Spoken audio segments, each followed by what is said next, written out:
Welcome to the Iron Edge, the podcast all about unlocking your full potential inside and out of the gym. This podcast is brought to you by Cerberus Strength, and you can save 10% on your next order by using the code IRONEDGE right now. Our guest today is none other than Anthony Oliveira, right here from New Hampshire. Thanks for taking the drive, man. Yeah, thank you for having me. Excited to be here. I know you're kind of like more strongman based, but I'm excited to talk about strength in general, and I appreciate you coming in and having me on. Yeah, dude, I mean, that's the thing. We're very strongman focused, but we're slowly expanding into powerlifting with Cerberus, and I love it. We've been doing going down to the American Pro. I think it's a 3-day contest. I cannot wait to see some of the stuff that they put on. So let's dive in. Look, I know I read the bio on the trigger warning page. I know your background is hockey, so yep. How long did you? Yeah, so my story with that is I grew up playing. I played hockey for 13 years. I was a goalie. I played high school, juniors. I played in college for a few years, and I wasn't an athlete jock though. Mm-hmm. I was just a kid who played hockey, okay. Right? I didn't fit in with the jock culture, really. I was always into punk rock, alternative music, alternative culture, tattoos and piercings, all that stuff. So inside of the demographic of ice hockey, it's kind of a rich kid sport, right? So I didn't fit in necessarily in that way. I just loved to play. So I played for 13 years, and I think being a goalie, because it's an individual position in a team sport. Mm-hmm. You know what I mean? You're kind of hung out to dry.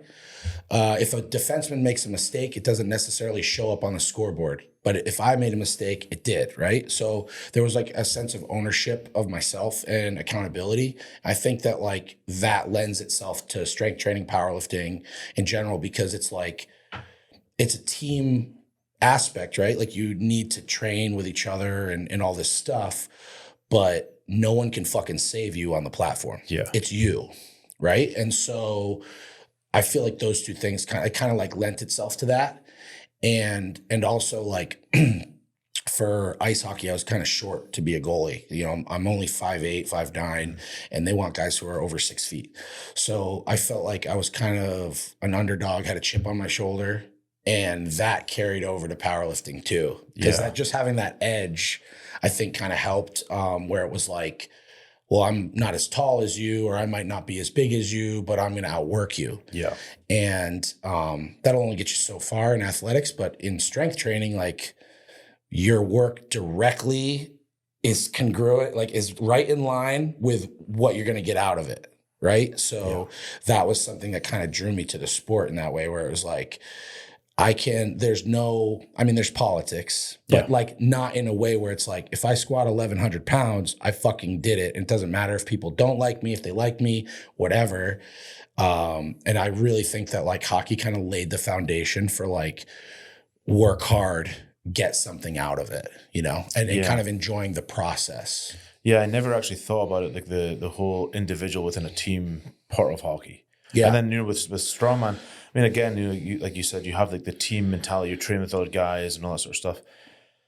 For me, with strongman, it's always it's always on me. But when you actually go into it, like you just said, I'm well, shit, there actually has been a hell of a lot more of a team mentality and team approach than just, one guy versus the world type of thing, Yeah, and I think that a lot of it too, knowing how to interact in a training setting, and having maybe a training partner that's close with you at something, right? Maybe your guys' bench is really close and you can battle.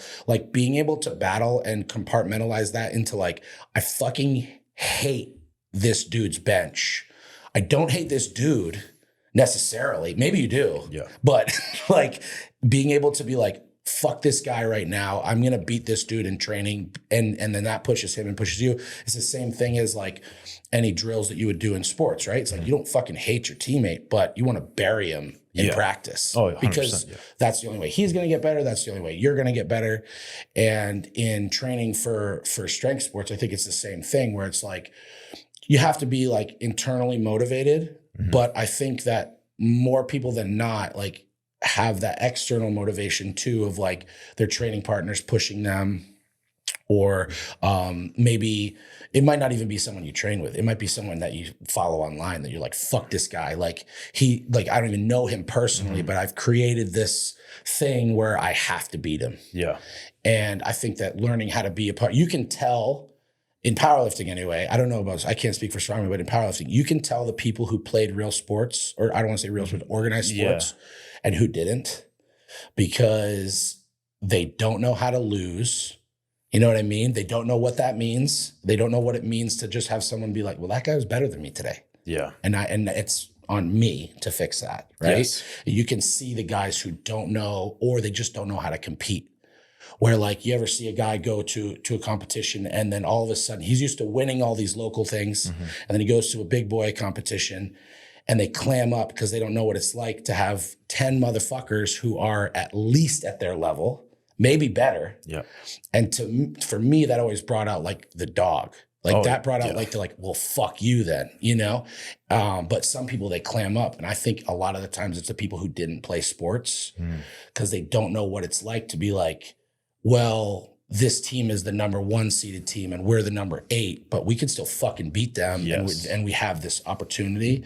So I've always liked to put myself, especially in powerlifting, I've always tried to put myself in a room where I'm the weakest guy there, because I felt like comfortable enough with myself to be like, all right, I'm the weakest guy today, but maybe tomorrow I won't be. And I need to keep working towards that. So I've always tried to put myself, I don't want to be the big fish.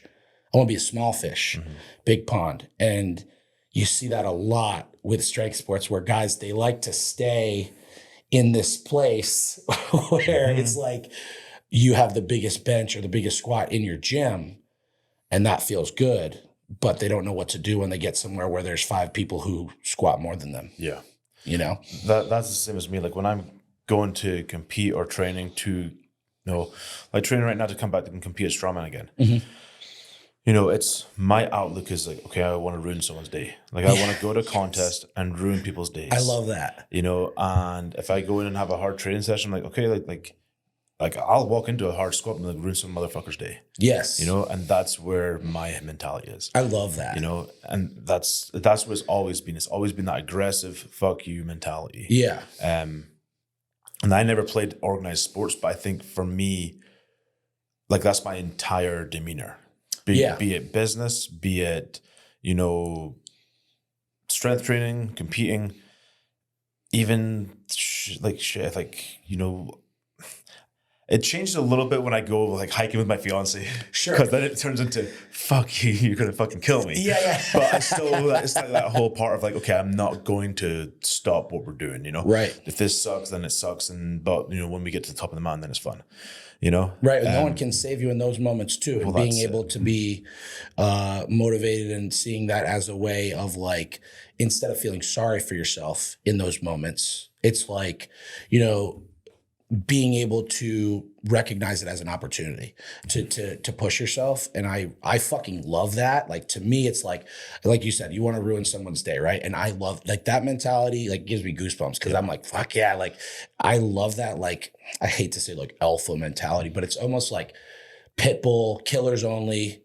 Like I love that. And like in powerlifting, there's kind of this culture that's come up that's like, if you're not giving back to the sport, that's what it's about, is giving back. And it's like, for me, it's like, yeah, I think it's important to give back. For me personally. Yeah. I feel like I've had a lot of stuff given to me. And so I want to give back. But that's not the point of the sport, right? The point of the sport is he who lifts the most wins. And it's like, I didn't get into this sport to make people feel good. I got into this sport to make people retire. Yeah. You know what I mean? Like, and that sounds sort of like egotistical or whatever, but I can have both things, right? And so like with Trigger Warning Conjugate, like my business, like, yes, everything I say there is authentic and genuine. And I want people to have a good experience in this sport. And I want people to, because the gym is transformative. I'm sure you've seen it. Like it changes people's fucking lives. It changed my life. Me too. Yeah. You know, and it's everything I've gotten in my life that's worth anything has come from strength training and powerlifting. Yep. Right. And that is all true. And also I am a competitor who wants to cut your head off. Like and I can separate those two, and they're both 100% real. You know what I mean? Like I really do mean it when I put out a Mental Monday, and it's a positive thing, and it's a motivational thing. Like I do think that, because 99% of the people in strength sports are doing it to have a good time. Yeah. And there's nothing wrong with that. Those are the people who make my business thrive and make your business thrive, right? It's like the pro top guys are not what make your business last forever. It's the mid-range people who love doing it and have a good time doing it, right? For me personally, when I'm competing in the WPO and I'm competing at nationals and I'm doing all this stuff, like I am not Anthony Oliveira of Trigger Warning Conjugate. I am Anthony Oliveira, fucking competitor, athlete, and I'm here to fucking lift as much weight possible that make people shit their pants. And so like, and it gets me excited to be able to do that. It took a long time for me to feel comfortable saying that stuff because I'm not the best. I'm not. And I know that, right? But I think that I'm in a top tier of competitors when it comes to my competitive spirit. Yeah. So like, you know, like right now, like I have a avulsion fracture in my elbow. I broke my elbow. It was, I think it was like 8 weeks ago, benching. Didn't really feel it. I just lost all my power coming off of a 3 board. It was like 540-ish, right? I was like, fuck, I missed it, whatever. Tried it again, missed it again, had nothing out of the bottom. What's going on? Grabbed some dumbbells, did like 100-pound dumbbells for several sets. But I was getting this weird pain in my elbow. And I told a buddy of mine, and he's like, I think you have an avulsion fracture. So basically what happened was my tricep pulled a chunk of my elbow off, right? And we're putting in a sling and all this bullshit, and they're talking, and it took forever to get an MRI. So I didn't really know how bad the tricep tear was, if I was in danger of rolling it up my arm, like who knows, you know, surgery, whatever. I'm just a competitive person. So I didn't I was like, okay, that happened. I'm, you know, whatever. At the time I was like 10 weeks out from WPO or 12 weeks out, right? I'm like, okay, that happened. That's fine. Great. Okay. So that's the thing. I literally went straight from the ortho to in a sling to the gym and did Zerchers with the fucking Zercher harness off of a rack with bands and trained the fuck out of my back and my hamstrings. And I'm doing 1-arm presses and all this stuff. And now it's come around. You know, I've been able to train through it, and training has kind of turned around. And I feel better, but that competitive nature, there's a lot of people that I know personally, you know, that would pull out for that stuff. But I'm just like, I refuse to not put my hat in the ring. Yeah. So like, okay, I'm injured. Great. Fuck it. Okay. So my arm's fucked up. Great.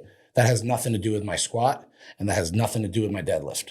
Right. And so if I have to go to this meet and put on a fucking loose bench shirt and bench 400 instead of 650, so be it. I'm going to squat 1120 and I'm going to pull close to 8. And I just refuse to. And I think there's something to, once you make a commitment to do something, to fucking do it to your best capacity in that moment. Right. Now, it might not be your best day, but I think there's power in deciding to fucking do it, right? Yeah. So it's like, yeah, man. So, you know, you fucking pop a hammy, right? And you have a strongman thing coming up. It's like, yeah, your deadlift might fucking really falter because of that, but doesn't mean you can't kick ass on stones. Doesn't mean you can't kick ass on other things. And I think putting yourself in that position where you don't know, dude, you could go and 4 guys could blow their fucking knees off in the first event. And all of a sudden, just because you put your hat in the ring, you have an opportunity to shine on that day, right? And for me, life is about the guy in the arena, not the guy who pulls himself out and talks shit. And so that competitive nature is like really gets me, guys, you could tell, like it gets me excited, you know? And I think probably being 4.5 weeks out right now probably adds to that. Doesn't hurt. But yeah, I think that to kind of circle back, culturally, we get obsessed with giving back to the sport. And for me, I think personally, for me, it is part of my duty to give back to the sport because I think that it truly saved my life. Yeah. Right. But if someone wants to just come and lift weights and not give any money to meets and not give back and not coach anybody and not help anybody, that is totally fine. Yeah. And I respect that because that's their fucking choice. That's their career. And I love the sport so much that I want as many people to get involved with it as possible. That's not a requirement to me. I get it. And social media makes you feel like you have to, it's like, oh, I have to give back. I have to. It's like, you don't have to. Mm-hmm. And if you don't want to, please don't. Yeah. Keep it. Yeah. The thing for me, like, you know, coming back into the sport, like I've not competed really much since the business got to a different level. Sure. Like, you know, I'll go to contests. Like when I was competing, I go to contests and there's like 1 or 2 pieces of Cerberus gear. Now when I go to a contest, it's like fucking everywhere. Yeah. We're, you know, big time sponsors of like, you know, official strongman games, the Arnold and, you know, Sick. national stuff, that type of stuff. So it's like, that's the one thing that I need to try and figure out is like, okay, going to compete while still being one of the sponsors. Dude, it's tough. It's like, how does that change the mentality? Because back in the day, I wouldn't talk to people. Yeah. I would go do my event and then go and sit in the corner. Yeah. Leave me the fuck alone. Yeah. I would talk to people like when I was competing at Giants Live and that top level stuff. Yeah. It's a different feeling because you all know what it's like to get there. And there's only 10 guys. And so there's like a respect amongst. It's almost a little bit different than like the amateur level. Yeah. But yeah, that's the one thing I got to figure out. Like same as you, like everything I've got in my life that's worth the damn, it comes from strongman. Yeah. And I want to give back because, you know, starting out in the sport, like it was in parking lots and all that sort of deal.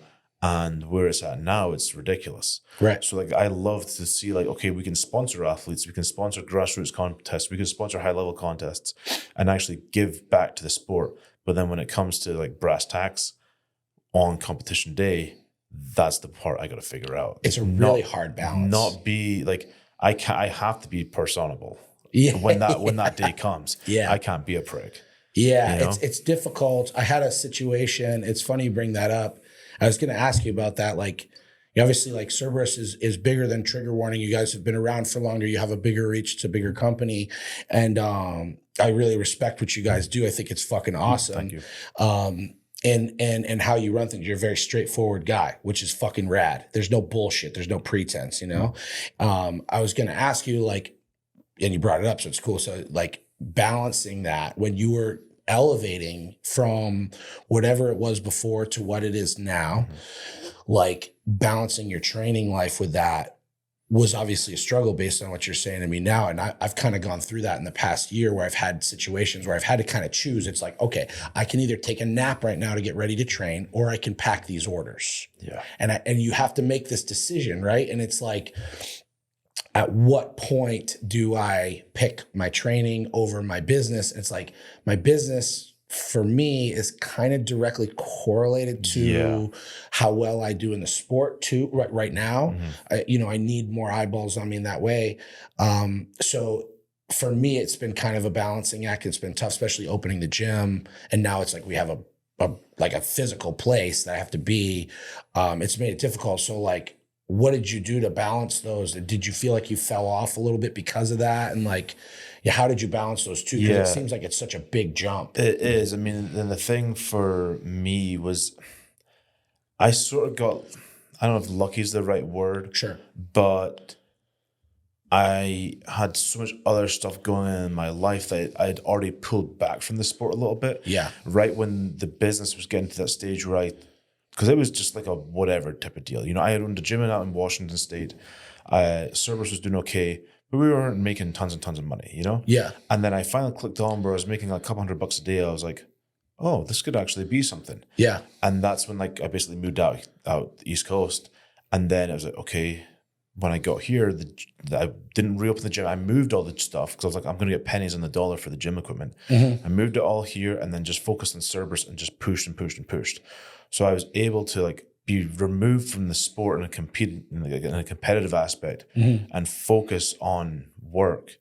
But dude, it's awful. Even now, like, you know, I try so hard to stay balanced. And it's funny because like I have this conversation with pretty much every guest. Yeah.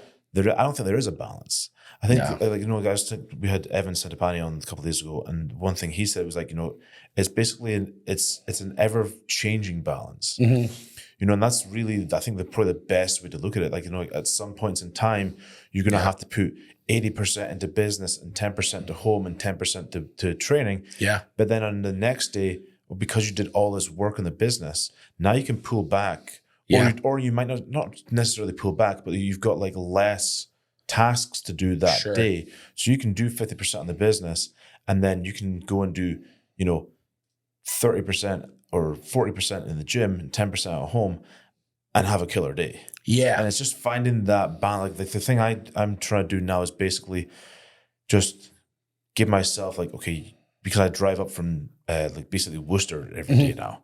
So I drive up from Worcester, so an hour drive in the morning, and I'm trying to do, so like when I get up, I work from home first.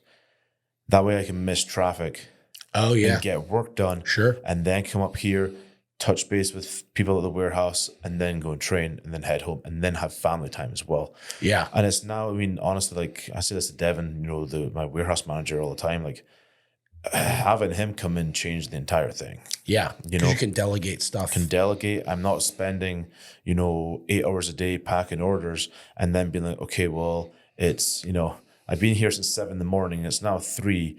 Let me do 3 hours of work on whatever project and then train. Yeah. And then go home and do social media. Well, you're mentally taxed at that point, right? It's like, I saw something the other day. Bryce Krotchick, he's a single ply lifter from Calgary Barbell. He's awesome, great dude, really smart. He was on a podcast and he was saying how once a week he takes a half an hour to like disassociate from his phone and his computer and just look at his own training. So he views his training for the last week and because it's like, you've been doing this forever. I've been doing this forever, right? It is what it is. Like I'm coming up on my 10th year of competing. Like I've been doing this for a minute. So like my training, like I'm pretty comfortable, like being intuitive and, we're like, I'm eating lunch being like, what am I going to do today? Oh, I got to do this. I got to, there's no way that's as effective as sitting down and mapping out some of your training. You like I go in there and it's like, it's good enough. Yes. But it could be better if I spent, like if I had a file on my computer for my training as well to plan out, like I log my training, but I don't write it out beforehand. Now, everybody else that I coach, I write their shit out and it's like, and I look at their programming and it's ironclad. It's fucking bulletproof. And my stuff is like, it's good enough for me. Right. But it's like, could it be better if I took that extra time? And when you're so mentally taxed, when you get up, you fucking answer 20 emails, make a couple texts, make a couple phone calls. It's like, it sounds like we're belly aching too. And I want to be clear about that, right? Because it's like, oh, boo-hoo, my business is so successful, I'm busy. It's like, we want that, right? Yeah. But it's a hard line to not find yourself in like, for me anyway, in like a victim mentality almost, where it's like, I fucking have no time. What the fuck? Like my wife, I want to take my wife out somewhere. I don't have time. My fucking, this and that. And it's like, well, hold on. Sometimes I have to check myself and be like, you chose this. Yes. Right? If you wanted to keep swinging a hammer like you used to, you could always go back to that. There's always jobs in construction. Yeah. There's always jobs in kitchens. You can fucking get work. And it's like, would you rather have a shithead boss or would you rather deal with the stress of this? And I choose the stress of this 100%. Every fucking time. Because at the end of the day, last year, we're in the middle of opening our new gym, all this stuff. We were 2 months in. My wife, Val, had never been to Vegas. I surprised her with a 3-day trip to Vegas. And I was able to do that. And when we landed in Vegas, we got to the hotel room. I said, I need a couple hours just to get on my computer, to hammer some stuff out. And most people, I think their wives might trip if you brought them to Vegas and you're like, we just got here. Okay, sit down, watch some TV. I got to do some shit quick. But she understands that like that's part of the deal, right? Yep. And I'm so grateful for that because the computer that I'm on right there is part of the thing that gave us the opportunity to be able to say, fuck you, I'm out for 3 days. Yep. Don't fucking call me. Like I'm doing this, right? And at the same time, on that 6-hour plane ride back, I'm on my computer the whole fucking time catching up. Yeah. And you're sitting there and you're like, motherfucker. But that is what allowed me I didn't have to ask anybody. I didn't have to work extra hours before. I didn't have to do this. I'm not losing pay because of it. I'm making money while I'm on vacation. Yep. Now my phone's going off because shit's getting sold while I'm there, right? But it's hard to sometimes not get in that like mopey, like limp dick, like, oh fuck, like I don't have time for anything. It's like, well, no, man, when you think about it, it's like, what's really busy, right? So it's like, I'm busy writing programming for powerlifting, a sport that I fucking love, right? That to me is like, I know it like the back of my hand. So writing programming, like it's all coming from here, right? Yep. I'm busy because I'm packing orders of apparel that has designs that I okayed, that I think are dope, that help my legacy grow. Okay, so we're mad about that. Like, and I'm busy because I'm trying to train for a sport that I do as a hobby that doesn't really make me any direct money. And I have time to do that in my own fucking gym. Yep. So what am I complaining about, right? And dude, I think any entrepreneur goes through that. If they're doing something that they really enjoy, because you're like, I love this. I fucking love it. But it also is my number one stressor, right? It's like, you couldn't sum up my life more. And it's the same deal. It's like, Michelle and I went and did like a pre-wedding like mini shoot with our photographer yesterday. So I get home and I'm like fucking tired. I'm like, hey, can you drive just so I can like do little bits on the phone? She's like, yeah, sure, no problem. That's the move. And that's the stuff. Doing that, or like we do stuff. We went to Wales to visit family. Start of September. Same deal. I'm like, I'll get my work done, or either before I get on the plane or when I'm on the plane, and I sit and watch a movie, and I chill out. I'm like, okay, cool. And then when I'm there, I'll sit and do some posts, and I use like a scheduling app for our social media. Yep. Or I'll get the post ready to go. That if it's a collab post or if it's whatever, then it's good to go, and it's in the notes of the phone. And then when I have Wi-Fi or service or whatever, boom, throw it up, good to go. Same as like when we go snowboarding. We go out to she's a physical therapist, and she's really benefited that like some of her clients have like nice places out west. Sure. So she gets to use them for like sick buttons. Yeah. So we went out to Big Sky for New Year's, and we're in Big Sky, Montana, snowboarding, and I'm doing little bits of work here and there. Yeah. And it all works, and we're making money and all, and it's great. But there's also that time where I'm like, fuck, like my stress level is so goddamn high. I'm like, okay, how can I change this? What things can I do in my life to change the stress level a little bit and not ease it off, but like just mitigate some things. Yeah. And it's just a case of like, okay, here's a paper list. Here's what you have to do today or this week. Get it done. Yeah. Like, she changed her schedule, so she doesn't work Fridays now. She does 40 hours in 4 days versus 5. So on a Friday, we get to get up and have coffee together and chill out, and then I'll sit and do work, and she'll do whatever, Yeah. And that thing makes a big nice. difference, I think. Yeah. Like Corey Gregory, the guy who owns Max Effort Muscle, and he's a good friend of mine.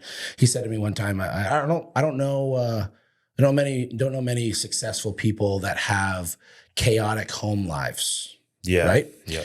And I'm very lucky that way. My wife was a competitive powerlifter for many years. She squatted 700, bench 429. Like, she's a fucking savage. Yeah. And she still trains her fucking ass off. Kind of stepped away a little bit, but she gets it, right? And she was around. She supported me when we were making no money during this, and believed in me that I could make something of this, right? And she was a big part of that. Having those, like you said, Friday mornings, like you have that time with her. So like for us, like Tuesday night is date night, right? Get out of the gym at 6:30. That's my last client. I'm done at 6:30. Come home, shower, get food, order it, whatever we're gonna do. But Tuesday night's kind of like our night to hang and kind of back off from the bullshit. Yeah. Right. Yeah. And having those times, like when I was living in Ohio, she didn't work on Thursdays, right? And I didn't train on Thursdays. So Thursdays, I let all my clients, I didn't have as many at the time, but I let all my clients know, like, fuck off for the day. Yeah. Thursdays, don't talk to me. You can text me, but I'm not answering you. Yeah. And I took all of Thursdays off to just have like our day. Yeah. And things like that, I think, make you kind of reset you. Yes. And, and they give you a chance to see the stuff that's like you sound kind of cheesy, but you see the stuff that's actually important. Oh, yeah. You get to like hang out with your dog. You get to spend time with your wife. You get to sit down and watch a fucking movie. Like, it's like 2 hours of sitting It's there. silly. But it's like people who don't run a business don't really understand like those, like going to the movies is like a fucking a thing. Yeah. You know what I mean? Because it's like when I notice it the most, it took me a while to figure this out. I'd love to know if you've experienced this. You're hanging out with someone who works a 9 to 5, right? Whatever. Everybody's got their own thing, right? So they work their 9 to 5 and you're hanging out with them on a Saturday, let's say. Go get food or whatever. And they're like, oh, you want to go do this? They're just like footloose and fancy free because they don't have to worry about shit till Monday morning.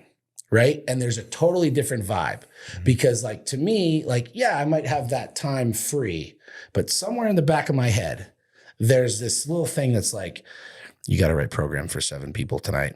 You got to pack those fucking orders. You got to order those shirts.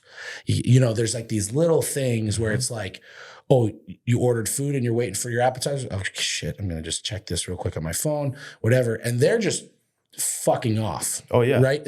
And they're having this thing, and there's nothing wrong with that. But it's interesting to kind of when I came to that realization, I'm like, man, this dude seems like he's having a little more fun than I am right now. It's like, well, because he's ready to fuck off at any point until the 8 a.m. comes on Monday. And I think that there's sometimes I kind of envy that. Like there's part of me that's like that punch out where it's like, looks good for my house. I'm fucking over it. I'm out. I don't really have that option anymore, as you don't really have that option. Like if the warehouse catches on fire, no one's going to save you. You are the fucking guy. Yeah. You're the guy. Right. And it's like owning your own house. It's like if the shit starts flooding, you don't call a landlord, motherfucker. Like you got to figure it out. Right. And with business, I feel like it's the same sort of thing. Have you experienced that? Like with massively. Yeah. And that's the thing. Like I used to get really, so before Devin came on board, I was doing everything. You know, you're probably clocking in a 7-day week.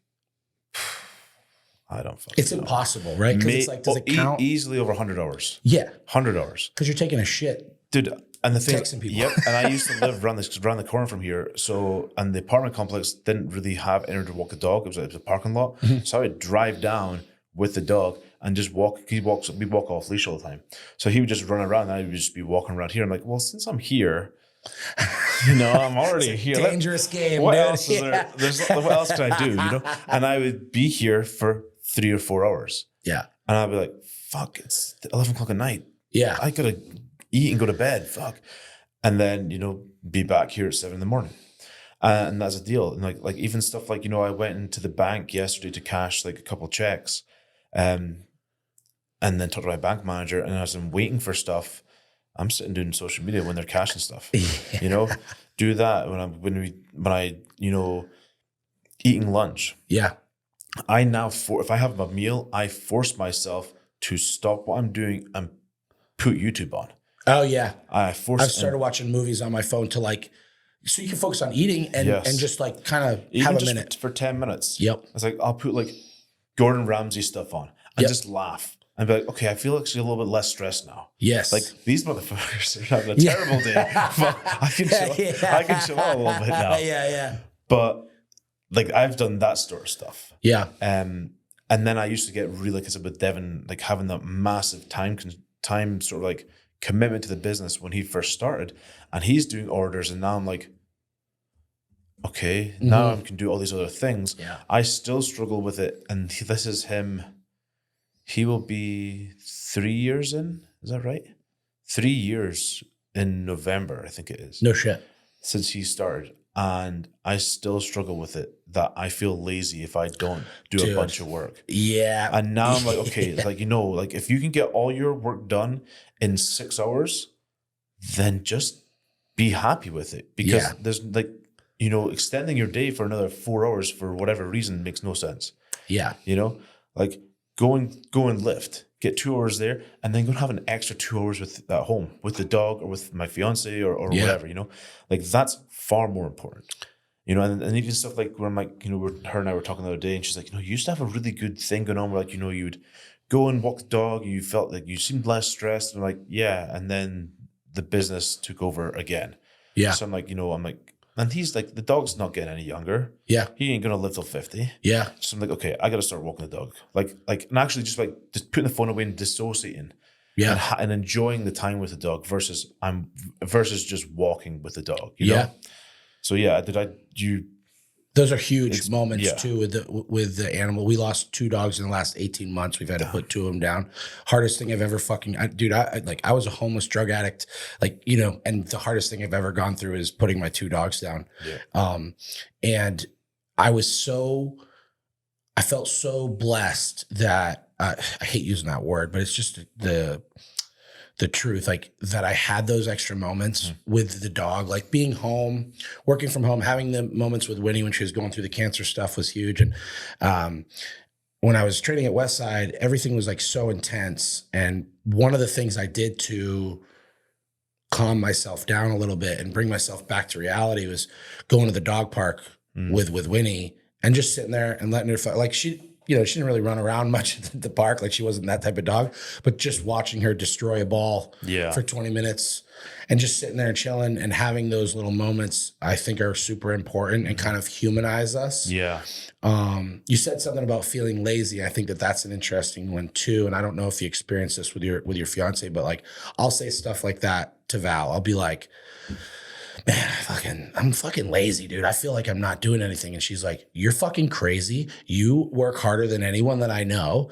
And like, you're always working. Like, so like, if I finish, like I had a thing last week where I was like, okay, so I've got all programming done.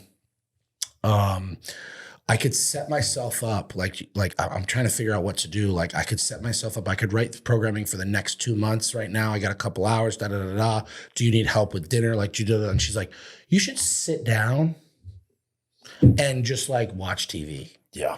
Like you should just have that, like, you should just put your phone down and fucking, and I'll find myself like watching TV and then all of a sudden I'm reaching for and I'm like, it's like almost like compulsive. Yes. And you're like, okay, like, is there a thing? Like, is there a thing?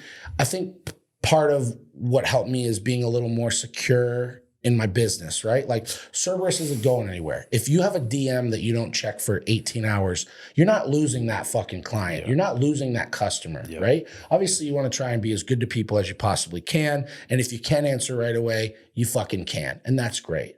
But Cerberus isn't going anywhere. Trigger warning's not going anywhere, right? Like I'm here, I'm established. I still have a lot of work to do, but like, this isn't some startup fucking company anymore. Like we've been around for 6 years or 5 years or whatever, I have systems in place.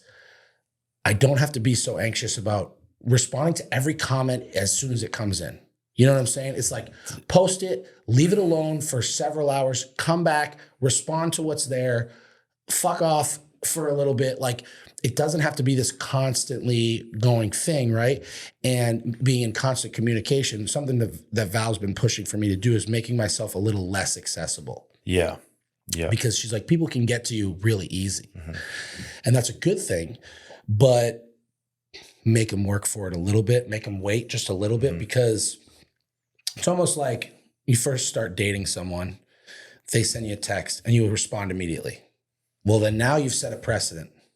Now, if you take 10 minutes to respond, it's like, are you okay? It's like, yeah, I was taking a shower. Like, I don't fucking know, And so I feel like it's the same thing. So I've started telling all of my clients and everybody that I work with, when I first start working with them, I say, I will get to any message that you send me within 24 hours. Yeah. Now, it might be 2 minutes later because I happen to have my phone in, and lucky you, and great. But it also might be 20 hours later, because I'm fucking busy and I'm training and I'm this, right? So it's like, it's a give and take, right? Like, do they want an awesome company that puts out awesome gear, that does great stuff with and donates all this money? Or do they want a fast response? Because the fast response that comes in 2 seconds after you send it is only going to happen with somebody who has 4 followers and the business is not doing what you're doing, right? So it's kind of like it's a give and take. And I think people kind of can understand that to a degree. Another thing that Corey gentleman said to me that really stuck with me is, it's hard for people to put themselves in your place, right? If you wake up in the morning, I don't know what your situation is for your notifications, but generally when I wake up in the morning, I'm looking at double-digit text messages, double-digit messages on Facebook, probably 50-ish emails, and I'd say between 10 and 30 messages between my two Instagram. That's homeostasis for me. That's baseline, right? So 9 times out of 10, when I get a DM on Instagram, I'm like, fuck, another one. Like there's a part of it that you're excited, and then there's part of it that you're like, that's another piece of work that just got added to my day. But most people, when they come home from their job and they sit down on the couch, if they get 2 DMs, they are ecstatic. They are excited. They're sitting there. They are responding immediately, all this stuff. So I think it's hard for some people to understand that, like someone like you or myself, where we get fucking 50 questions a day about whatever. And that's great. I'm glad that I'm happy and I'm grateful for that. It is a little bit of a different vibe when I'm sitting there on the couch trying to watch, whatever. And it hits a little different for us. So I always try to remain grateful for those things, that people give a fuck enough of what I'm saying to ask me something. Yeah. But at the same time, giving myself the space to be like, hey, listen, you don't owe anyone anything. And you're going to get back to them, and you're going to treat them right, because that's who I am as a person. I'm going to treat somebody good. You know what I mean? I have no reason to be shitty to these people. But at the same time, allowing myself the space to say, like, I'll get back to this person when I can get back to them. And what I generally tell people is, I will get back to you in a timely manner within 24 hours when I can give you my full attention. Yeah. And generally people respond well to that, because I could give you a fucking off the cuff answer that's 2 sentences, that's fucking real quick or whatever. Yeah. But, or it doesn't mean as much. Yeah. Or I can give you a full thought out thing. And another thing I've started doing, I don't know if you get down like this too, but I started doing voice responses to people, especially on Instagram. I think that it adds a personal touch. Mm-hmm. I think that it humanizes the business. I think it humanizes me. And I think that people really respond well to that and appreciate that. So like, I had a guy reach out to me about one of the dogs we had to put down. And he sent this like very thoughtful note. Yeah. Right. And I don't really know this guy. He's bought some stuff from me, but I don't know him personally.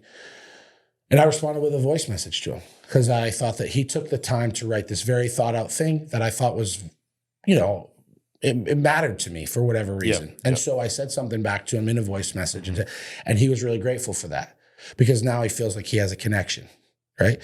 So it really is, the balance thing is tough. Yeah. Right. Yeah. And trying to figure out what that is, because, like same as me, like covered in tattoos, you're jacked out of your mind, you train like a fucking savage, you've done all these things, right? Like, we're not balanced people, dude. No. Like, I got fucking my whole throat and my head tattooed, my ears are stretched. Like, I'm a fucking crazy person. Like, I'm an extreme guy. Yeah. I can't fucking help it.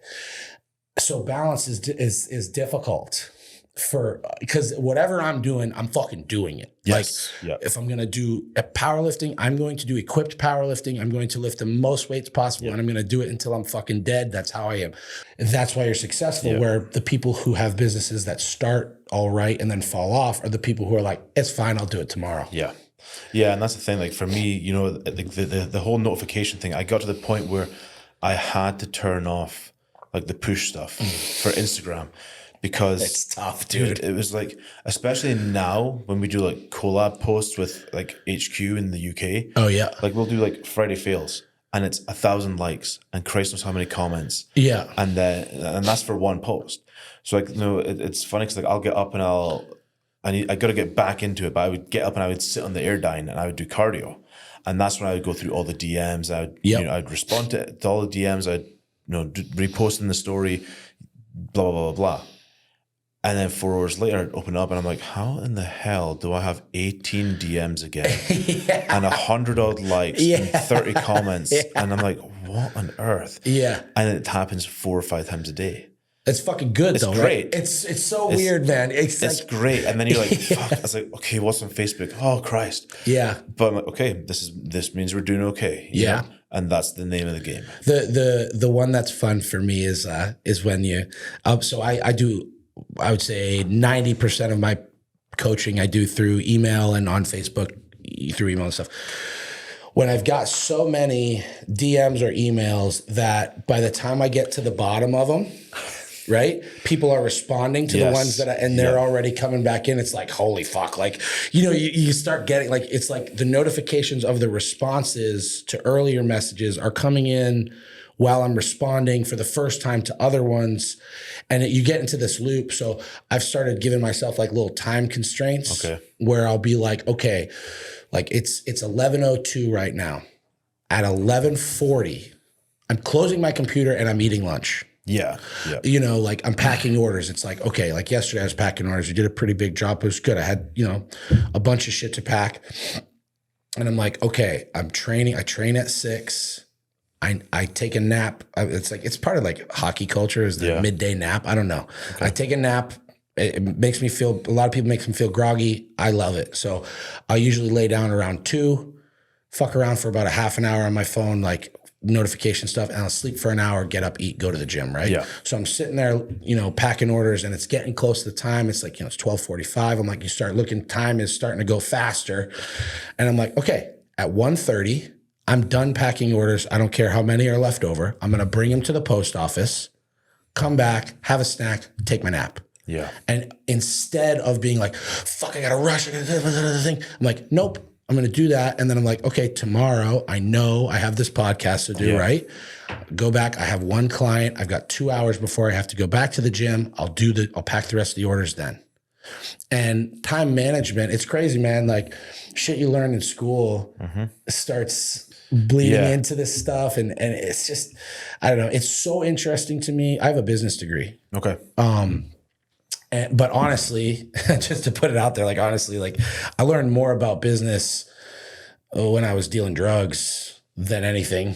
Cause it was just, that's how I looked at like t-shirt sales. Like that's just how it was. Like back then it was like, okay, I look, it's like, all right, I get an ounce for this much. If I sell this many grams, I have this much to either get fucked up on or to sell to make a profit, whatever. Right.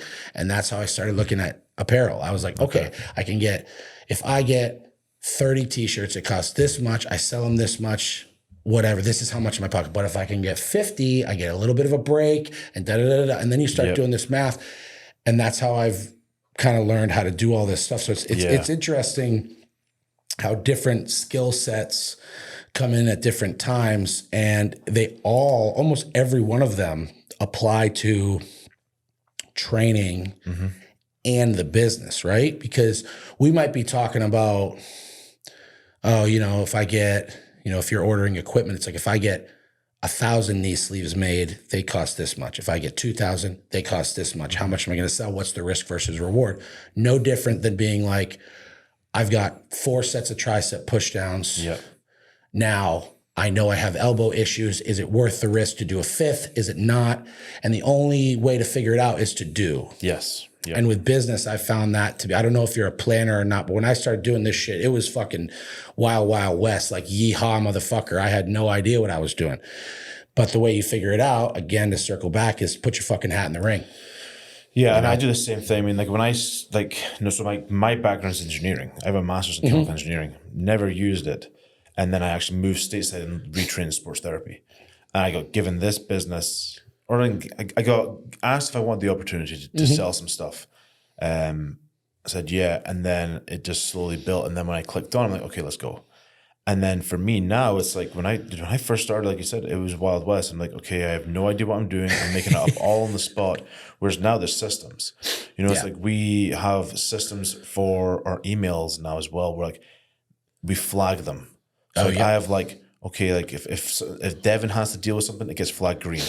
If I have like someone who is please notify me when this is back in stock email, gets flagged yellow.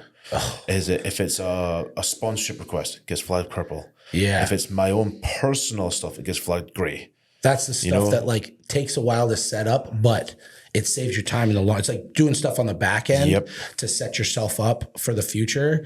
I love that shit, dude. I have to tell this story. I had no fucking idea what I was doing. What started the apparel part for me was I was training people, and we had a name, like we had come up with Trigger Warning Conjugate and Stay Hated, and kind of been a thing.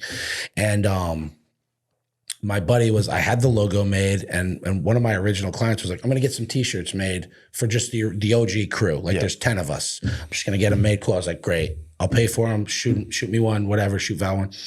sends them to me. Posted a picture of just me with my middle fingers up with the shirt on. And people went fucking crazy. People were like, yo, you need to fucking sell these shirts. This is, and I was like, all right, cool. So I did a pre-order, right? And this is how I did the pre-order. I posted a picture of the shirt on Facebook and on Instagram. I said, they cost this much. Message me your address, but don't message me your address unless it's accompanied with a screen cap of you sending money to me on PayPal. So all of a sudden, my shit's going crazy. So we ended up, I think we sold 82 shirts on a pre-order, right? And I'm losing my fucking mind. Yeah. Because I just see the money coming in. Now, I haven't done any of the work associated with it yet, but I just see the money coming in, right? So I'm like, holy fuck, like, this is happening. So we do it all. It's a nightmare. I remember we were supposed to go get food. And instead, there's me and Val sweating, hand writing people's addresses down. And it was just crazy, right? And so we do that. The shirts come in. We pack them. We bought all the packaging stuff at Staples, got fisted on the price, like just stupid shit, right? And we hand wrote everybody's address onto the thing. I get to the fucking post office. They're like, we have to print labels for every one of these. I'm like, holy shit. Had no idea how much it was going to cost to send them. Like all this stuff. I ended up talking to, I was pretty friendly at the time with the guy who owns Norse Fitness, Andy. Yeah. And I was like, I tell him and he's like, dude, you did that the most difficult way you could possibly fucking do it. But to me, at the time, I was the type of dude who was like, that's a problem for future Anthony. I wasn't big on setting stuff up. So the anxious feeling of getting a label printer and figuring out how to connect it to my computer, I was like, oh, no. I don't want to deal with that. Instead, I'll deal with this stress over here, which is just the wrong way to do shit. Yeah. It took me a while to learn how to do that.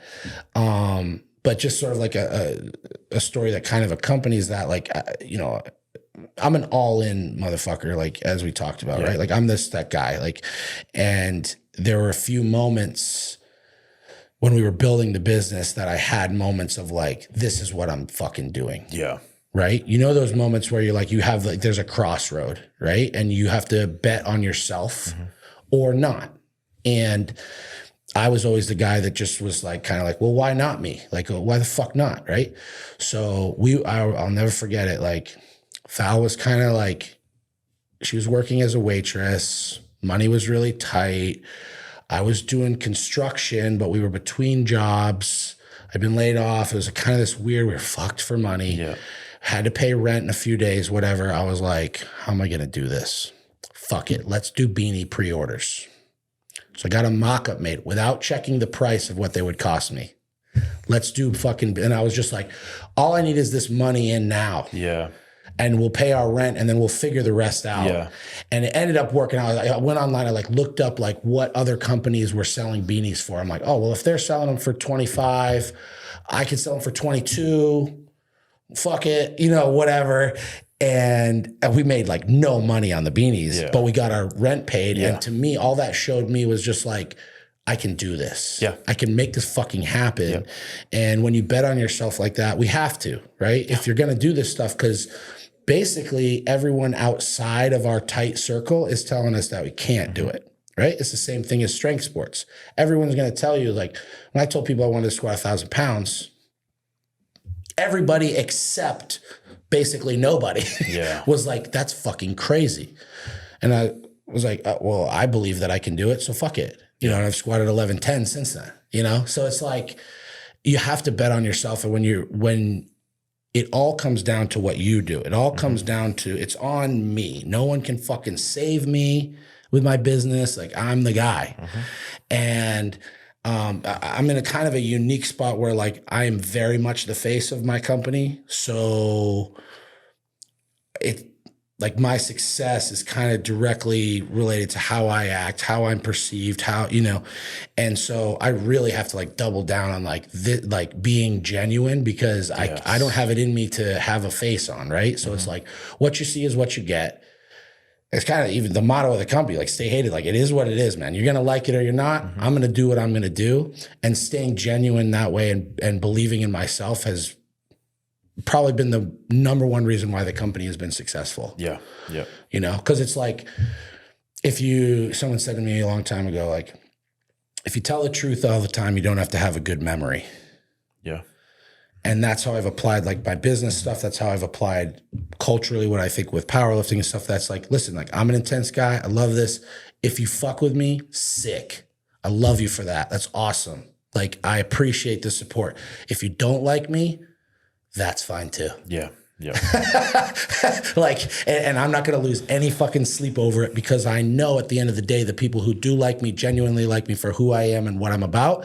And the people who don't like me, they either have it fucked up or they don't like me because they don't vibe with what I'm about. Either way, you can keep your money and I'll take the people who actually support what I'm about. And that kind of like just comes from like my roots in punk rock and hardcore music and stuff like that, where it's like, if you're authentically you, and then people vibe with that, right? Like, oh yeah, God, yeah. Because everybody thinks that they're authentic, whether they are or not. Yeah. They want to believe that, right? So it brings in like a greater demographic because everybody wants to be perceived as a real motherfucker, right? So it's helpful because I don't have to bullshit anything, and it's helpful because that's the sort of stuff that'll build your business. Yeah, no, I completely agree, absolutely, completely agree, and that's the thing, like, you know. I think for me, like trying to, like I've been the face of the company for a while, but trying to put it out there even more to, you know, have a better relationship with customers and stuff and be like, okay, like this is who I am, this is why we do what we do, yada, yada, yada. Yeah. And that's the biggest thing for me is like, you know, coming up through the sport, we didn't have opportunities. Yeah. You know, like if you got a tub of protein, you're doing okay. Right. There was like you didn't have sponsors. Yeah. And now it's a completely different ballgame. And I love the fact that I can actually give that to athletes and then support all these other contests because it grows everything at once, you know? And because you've been around, you can see through someone who's full of shit and who's like, I like to think that I can look at someone and be like, well, they'll only be here for another year. And then they'll find another sport to go to or whatever. Like that, you can tell. Oh, yeah. Because when you've been in it long enough, you look at a guy and you go, that dude has one injury, he's done. That girl gets a boyfriend, she's done. Yeah, yeah. And you can just see it. And it's, I don't think there's anything necessarily wrong with that, but those aren't the people that I'm going to put my time into. You know, like it's helpful when you've been doing it long enough and you're trying to support the people coming up. Like I know I've got a kid right now, Nick Testa, who is, he just got invited to WPO. He was an alternate. He just got invited. He's a kid I coach. He came up last week to squat with us. And this dude bought he bought a camper. He's in PA. He bought a camper so that he could fucking spend longer weeks out training with us. Wow. They plugged the fucking thing in outside of the gym, spent like whatever it was, 19 grand on this fucking camper. And him doing that shows me how fucking dedicated he is. But he came up and he was having a tough night squatting. He was having a hard time putting it together. And I said to him, I was like, dude, you're the guy that I tell people is the next generation of this. Like you're the dude who's going to do the cool thing next, right? But you have to figure out how to get through nights like this to do that. Yeah. Right? And he had that moment, and I knew, you say that to the wrong person, they're going to crumble. Yeah. Because they're like, I'm the guy. Like, oh, fuck. He got it. And I could tell he felt like a sense of power from that statement. And I pumped him up, and he did well, and he ended up having a good night or whatever after that. But you get a chance to see those things when you're around long enough, and you can pick them out. It's like, oh, this dude gets it. Yes. Like this chick is a fucking savage. Like, and you can see those people.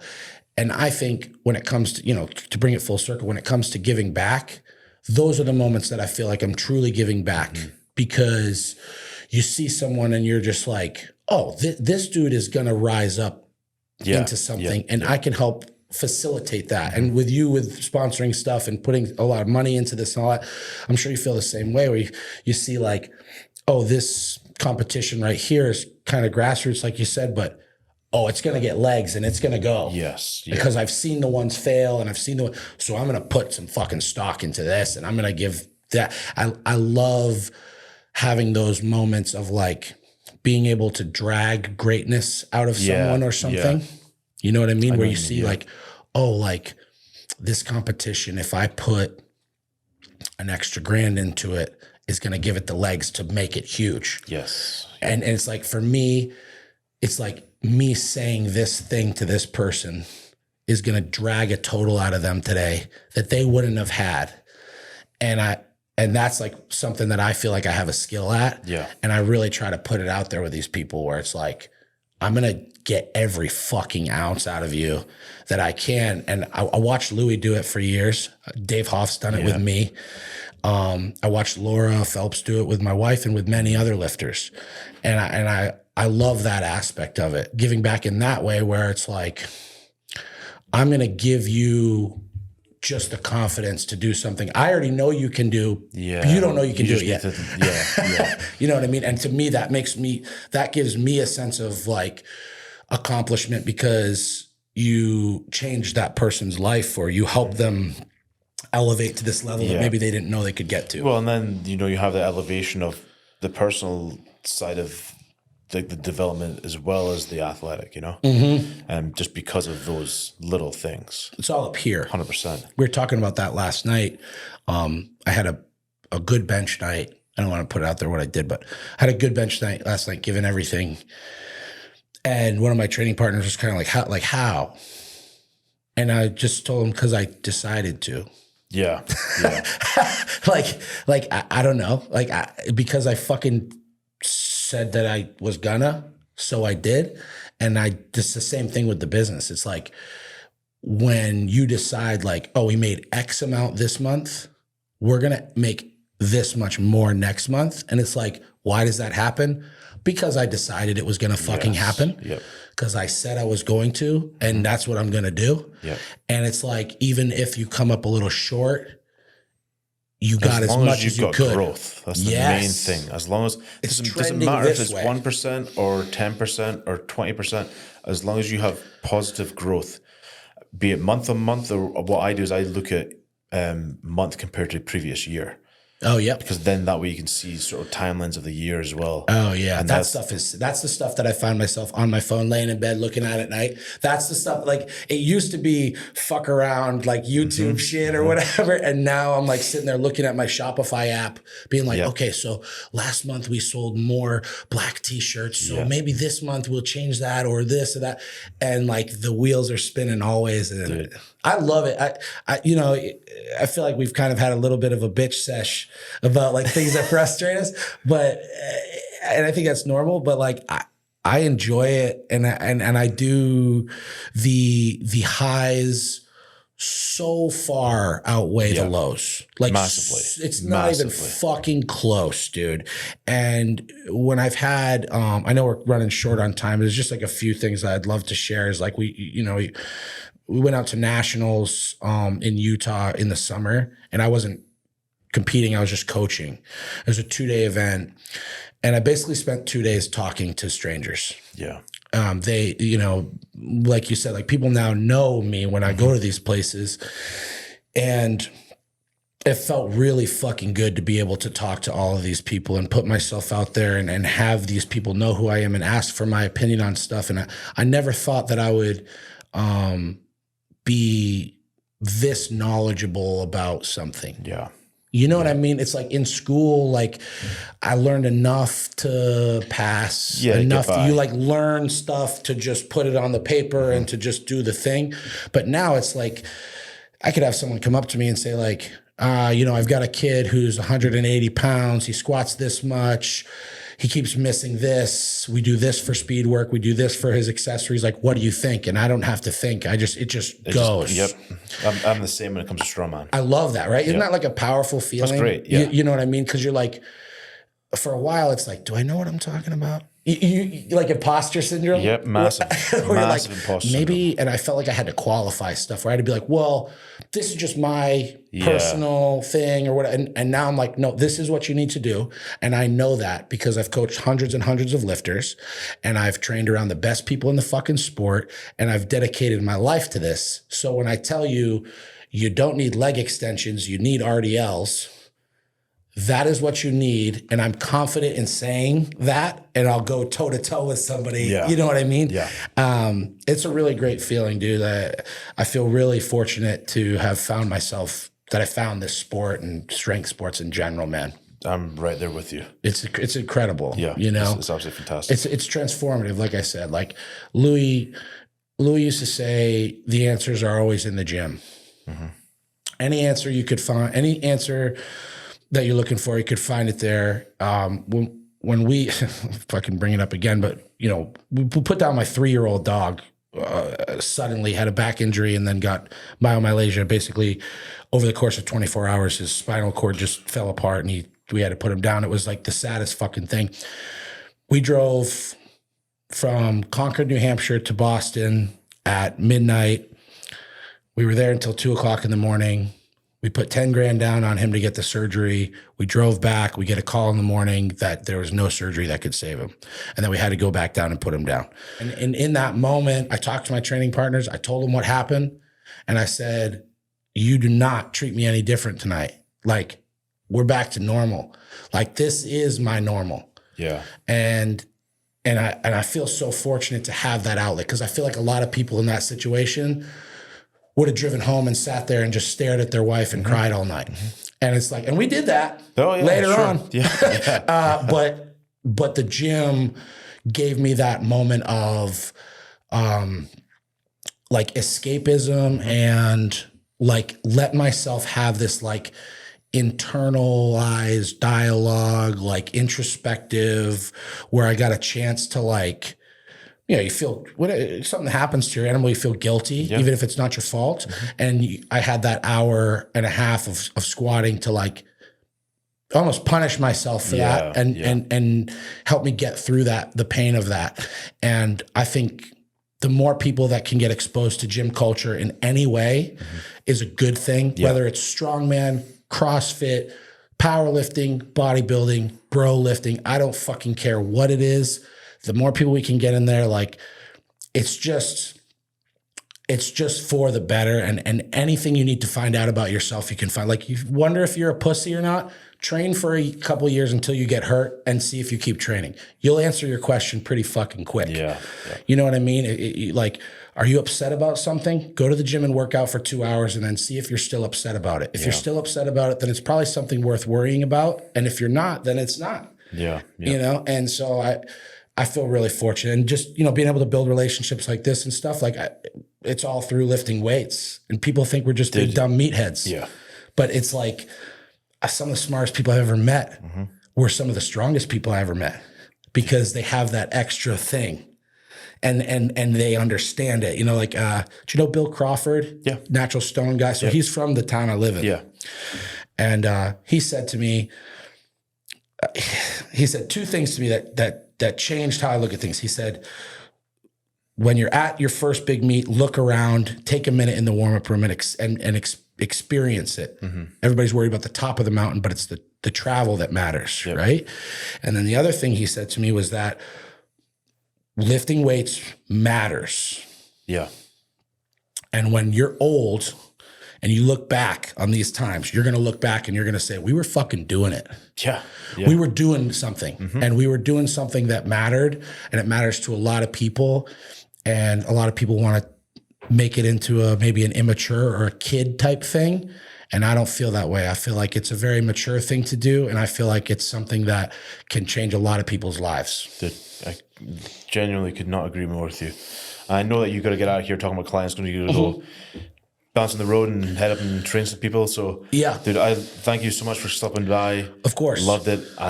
There's so much we didn't even talk about. I know. I'd love to come back down and do another one, man. 100%. Thank you for having. Do you mind if I pump a few of my things? No, I was going to say, where can people find you?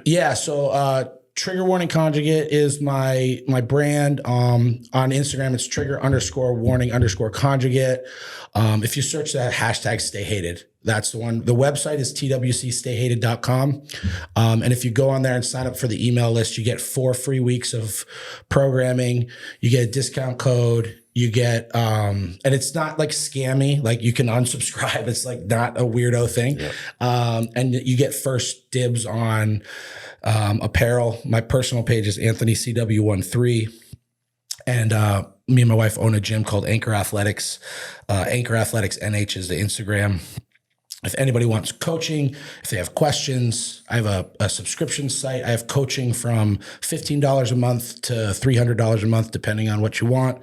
And I fucking love this shit. Anybody who wants to come and check out the gym, we do day passes, and we got a meet coming up. You guys are sponsoring. Yep, you're sponsoring the meet. We got a meet.